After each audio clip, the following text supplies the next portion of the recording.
So ನಮ್ಮ next concept ಬಂದ್ಬಿಟ್ಟು going concern concept. Going concern concept ಏನಪ್ಪ ಅಂದರೆ, ಒಂದು ಬಿಸ್ನೆಸ್ಸು ಅಥವಾ ಒಂದು ಫರ್ಮು, ನಾನು ನಿಮಗೆ ಈಗ ಫಸ್ಟ್ ಕನ್ನಡದಲ್ಲಿ ಏನಂತ ಎಕ್ಸ್ಪ್ಲೇನ್ ಮಾಡಿಬಿಡ್ತೀನಿ ಸೊ ದಟ್ ನಾವು ಈಸಿಲಿ ಮೀನಿಂಗ್ನ ಅಂಡರ್ಸ್ಟ್ಯಾಂಡ್ ಮಾಡ್ಕೊಳ್ಬೋದು ಇಂಗ್ಲೀಷಲ್ಲಿ. ಒಂದು ಬಿಸ್ನೆಸ್ ಅಥವಾ ಒಂದು ಕಂಪನಿ, ಯಾವುದೇ ಒಂದು ಕಂಪನಿ ಎಸ್ಟಾಬ್ಲಿಷ್ಮೆಂಟ್ ಆಗಬೇಕಾದ್ರೆ, ಯಾವುದೋ ಒಂದು ಬಿಸ್ನೆಸ್ ಎಸ್ಟಾಬ್ಲಿಷ್ ಆಗಬೇಕಾದ್ರೆ, ಓಪನ್ ಆಗಬೇಕಾದ್ರೆ ನಾವು ಕಂಪನಿನ ಲಾಂಗ್ ಪೀರಿಯಡ್ವರೆಗೂ ರನ್ ಮಾಡ್ತೀವಿ ಅನ್ನೋ ಅಸಂಪ್ಷನ್ ಮೇಲೆ ಬದುಕ್ತಾ ಇರೋದು ಅಲ್ವಾ. ಈಗ ನಾನು ನಾಳೆನೇ, ಇವತ್ತು ಸ್ಟಾರ್ಟ್ ಮಾಡಿದೆ, ನಾಳೆನೇ ನಾನು ಕ್ಲೋಸ್ ಆಗೋದಿಲ್ಲ. ಇವತ್ತು ಸ್ಟಾರ್ಟ್ ಮಾಡಿದೆ ಕಂಪನಿನ, ಟುಡೇ ಕಂಪನಿ ಓಪನಿಂಗ್ ಮಾಡಿದರೆ ನಾಳೆನೇ ಎಂಡ್ ಆಗಲ್ಲ ಅಲ್ವಾ. This is wrong.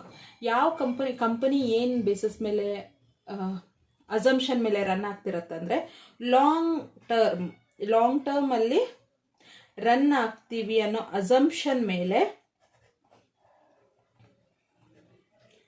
Run ಆಗ್ತಿರತ್ತೆ. So ಅದೇ ರೀತಿ ಅಲ್ಲಿರೋ ಅಸೆಟ್ಗಳನ್ನ, ಕಂಪನಿ ಏನೇನು ಅಸೆಟ್ನ ಪರ್ಚೇಸ್ ಮಾಡಿರತ್ತೋ ಅದು ನಾವು ಲಾಂಗ್ ಟರ್ಮ್ವರೆಗೂ ಇರ್ತೀವಿ ಅಂತಲೇ ಅಸೆಟ್ನ ಪರ್ಚೇಸ್ ಮಾಡಿರತ್ತೆ. ಇವತ್ತು ಪರ್ಚೇಸ್ ಮಾಡಿ ನಾಳೆನೇ ಸೇಲ್ ಮಾಡಲ್ಲ. ಇವತ್ತು ಪರ್ಚೇಸ್ ಮಾಡಿ ನಾಳೆನೇ ಸೇಲ್ ಮಾಡಲ್ಲ. ಇದು ಈ ಥರ ಅಸಂಪ್ಷನ್ ಇರಲ್ಲ. ಯಾವಾಗಲೂ ಕಂಪನಿ ಏನಿರತ್ತೆ ಅಂದರೆ, ಲಾಂಗ್ ಟರ್ಮ್, ನಾನು ಲಾಂಗ್ ಟರ್ಮ್ ಬದುಕ್ತೀನಿ, ಲಾಂಗ್ ಟರ್ಮ್ ರನ್ ಆಗ್ತೀನಿ, ಆ ಬೇಸ್ ಮೇಲೇ ಕಂಪನಿ ರನ್ ಆಗೋದು, ಆ ಕಾನ್ಸೆಪ್ಟ್ ಮೇಲೇ ಕಂಪನಿ ರನ್ ಆಗ್ತಿರೋದು, ನಾನು ಆ ಬೇಸ್ ಮೇಲೇ ಕಂಪನಿ ಯಾವುದೇ ಒಂದು ಅಸೆಟ್ನ ಪರ್ಚೇಸ್ ಮಾಡೋದು. ಸೊ ನೀವು ಆಲ್ರೆಡಿ ಈಗ ಒಂದು ಕಾಸ್ಟ್ ಕಾನ್ಸೆಪ್ಟಲ್ಲಿ ನಾವು ಹೇಳಿರ್ತೀವಿ ಹೇಗೆ ಬೆಲೆ ನಿರ್ಧಾರ ಮಾಡಬೇಕು, ಒಂದು ಅಸೆಟ್ಟಿನ ಬೆಲೆ ನಿರ್ಧಾರ ಹೇಗೆ ಮಾಡಬೇಕು ಅಂದರೆ, ಇವತ್ತಿಂದು ಅದನ್ನು ಏನು ಪರ್ಚೇಸ್ ಮಾಡಿರ್ತೀವೋ ಆ ಪ್ರೈಸ್ ಮೇಲೆ ನಾವು ಯಾವಾಗಲೂ ಕ್ಯಾಲ್ಕುಲೇಟ್ ಮಾಡ್ತಾ ಹೋಗ್ತೀವಿ. ಅದೇ ರೀತಿ ಇವತ್ತಿನ ಕರೆಂಟ್ ಮಾರ್ಕೆಟ್ ವ್ಯಾಲ್ಯೂವಲ್ಲಿ ನಾವು ಕ್ಯಾಲ್ಕುಲೇಟ್ ಮಾಡಲ್ಲ ಅಂತ ಹೇಳಿ cost ಕಾನ್ಸೆಪ್ಟಲ್ಲಿ we already explain.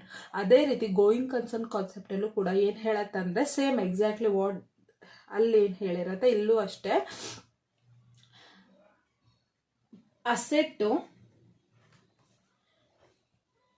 Original ಪ್ರೈಸಲ್ಲೇ entry ಆಗತ್ತೆ, ರೆಕಾರ್ಡ್ ಆಗತ್ತೆ, not for current market value. Current market value ಅಂದರೆ ಇವತ್ತಿನ ಬೆಲೆ. ಸೊ ಅರ್ಥ ಆಯ್ತು ಅನ್ಸುತ್ತೆ. ಏನಂದ್ರೆ ಅಸೆಟ್ಟು ಕೂಡ ನಾವು ಏನೇ ಒಂದು ಕಂಪನಿ ಅಸೆಟ್ನ ಪರ್ಚೇಸ್ ಮಾಡ್ಬೇಕಾದ್ರೆ, ಈ ಅಸೆಟ್ಟು ನಾವು ಕಂಪ್ನಿನ ಲಾಂಗ್ ಟರ್ಮ್ ರನ್ ಮಾಡ್ತೀವಿ. ಸೊ ಅಸೆಟ್ಟು ಕೂಡ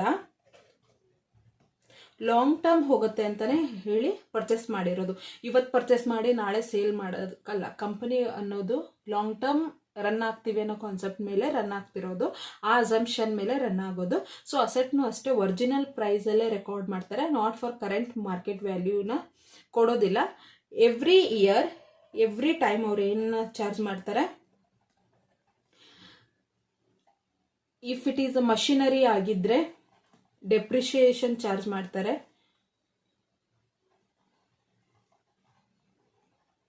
ಅಥವಾ ಲ್ಯಾಂಡ್ ಎಲ್ಲ ಆಗಿದ್ರೆ ಅಪ್ರಿಷಿಯೇಷನ್ ಚಾರ್ಜ್ ಮಾಡ್ತಾರೆ. ಅಂದ್ರೆ ಡೆಪ್ರಿಸಿಯೇಷನ್ ಮತ್ತೆ ಅಪ್ರಿಸಿಯೇಷನ್ ಅಂದ್ರೆ ಇಲ್ಲಿ ಶಾರ್ಟ್ ನೋಟಲ್ಲಿ ಹೇಳ್ತೀನಿ. ಡೆಪ್ರಿಸಿಯೇಷನ್ ಅಂದ್ರೆ ಯಾವುದೇ ಒಂದು ಮಷಿನರಿ ಆಗಿರ್ಬೋದು, ಟೇಬಲ್, ಫರ್ನಿಚರ್ ಎಲ್ಲ, ನಾವು ಅದನ್ನ ಯೂಸ್ ಮಾಡ್ತಾ ಅದ್ರದ್ದು ವ್ಯಾಲ್ಯೂ ಏನಾಗ್ತಾ ಕಡಿಮೆ ಆಗ್ತಾ ಹೋಗುತ್ತೆ.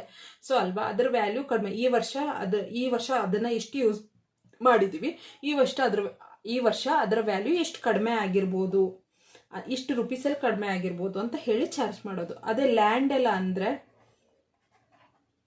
ಅಪ್ರಿಷಿಯೇಟ್ ಬಗ್ಗೆ ಏನು ಹೇಳಿದೆ.